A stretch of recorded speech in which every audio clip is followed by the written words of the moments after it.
I will be providing my in-depth experience of U.S. Navy submarines and how they prove we do not live on a globe Earth.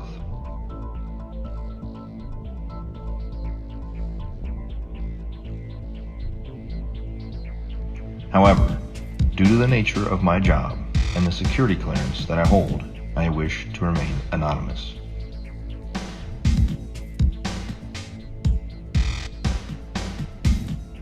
I've worked for the U.S. Department of the Navy as a submarine quality assurance specialist for the last 5 years.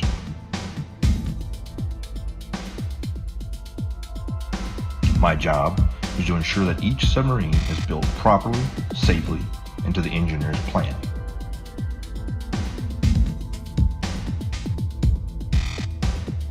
I have an intimate knowledge of every aspect of each submarine being built in the shipyard I work in. Now that you've heard a little bit of my background, let me explain how I arrived at the crazy notion that the Earth is visibly and observably flat. I have always questioned the reality around me since I was little. I never followed anything mainstream, and I was never interested in what the news had to say. As I got older, I started looking into more and more things out of my own curiosity.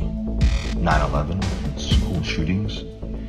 I eventually started researching the moon landing because it just never sat well with me. And it didn't take long for me to completely unravel that for the hoax that it is.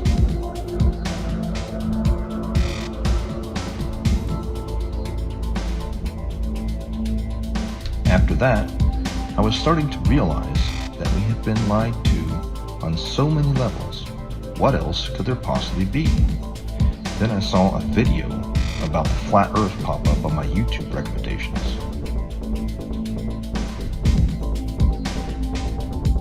At first, even with my awakened mind, I thought this was absolutely ridiculous.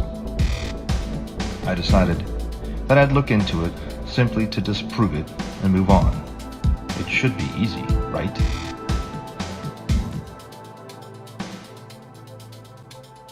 That was over 6 years ago, and I still can't disprove the flat Earth. In fact, the more I research it, the more it reveals.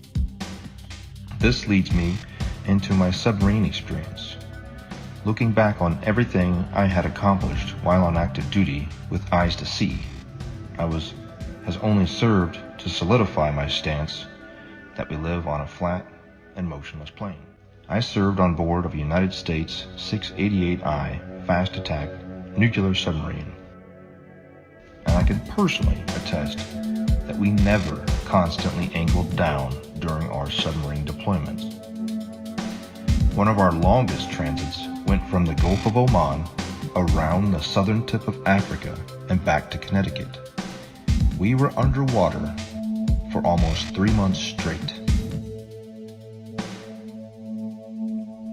My job on board as a radioman meant that I spent a lot of time both in the radio room and in the control room. The control room is where they navigate and drive the submarine.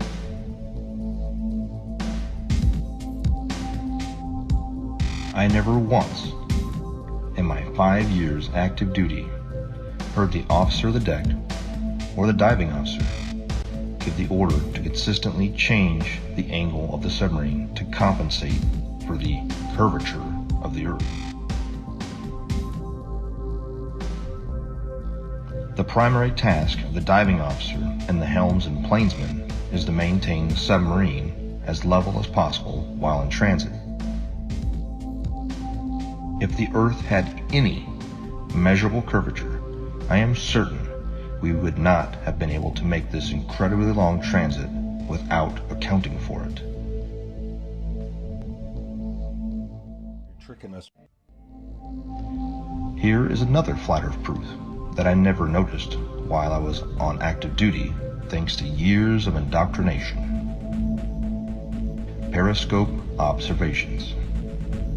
When the submarine is at periscope depth and the observer is looking for ships on the horizon, they will start to see masts at about 8 to 9 miles, depending on atmospheric occlusion and sea state.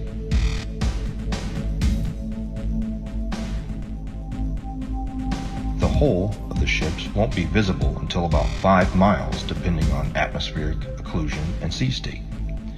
At 9 miles away, the target should be 26 feet behind the curve, but this isn't what's observed.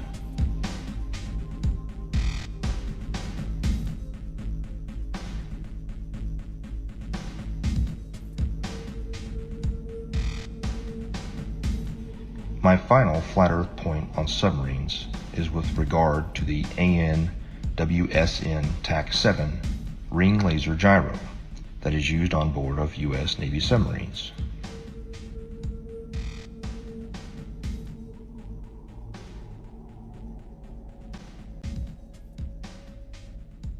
A typical gyroscope, like the ones used on board of an aircraft, is a device used for measuring or maintaining orientation and angular velocity. It is either a spinning wheel or disc with a counterweight in which the axis of rotation is free to assume any orientation by itself.